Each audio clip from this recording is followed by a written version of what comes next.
আজকে তোমাদেরকে বলবো কিভাবে আইসিটি পড়তে হবে যাতে তোমরা আইসিটিতে এ প্লাস পেতে পারো। সো আজকে আমরা স্পেসিফিক্যালি চ্যাপ্টার 1 নিয়ে কথা বলবো। চ্যাপ্টার 1 যেহেতু আইসিটির ইন্ট্রোডাকশন, এখানে অনেক বেশি ইনফরমেশন দেওয়া আছে। তো এত বেশি ইনফরমেশনের সমস্যা যেটা, যে তুমি ধরো বিশ্বগ্রাম প্রতিষ্ঠার উপাদান পড়ছো, এরপরে গিয়ে যখন তুমি ইলেকট্রনিক মেল পড়ছো, আগের টপিকটা কিন্তু তুমি ভুলে গেছো। তো এই সমস্যাটাকে সমাধান করার জন্য আমাদেরকে কিন্তু স্পেসড রিপিটেশন করতে হবে, মানে একটা টপিক পড়ার পর কিছু দিন গ্যাপ দিয়ে সেই টপিকটা আবার পড়তে হবে। এভাবে যদি তুমি এই প্র্যাকটিসটা কন্টিনিউ করো তাহলে তোমার ওই ইনফরমেশনগুলো মাথায় খুব ভালোভাবে স্টোর থাকবে।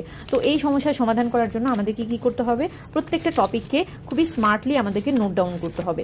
এবং এই ক্ষেত্রে যেমন ধরো এই বিশ্বগ্রামের এই একটা পেজে অনেক ইনফরমেশন, এই ইনফরমেশনগুলোকে কিন্তু আমি এই মাইন্ড ম্যাপিংয়ের মাধ্যমে খুবই সহজে, খুবই সংক্ষেপে কিন্তু আমি এটাকে নোট ডাউন করে ফেলেছি। এবং এই পুরো চ্যাপ্টারটাকে, এত বড় একটা চ্যাপ্টারটাকে কিন্তু আমি এই যে এভাবে কিন্তু আমি সামারাইজ করে ফেলতে পারছি।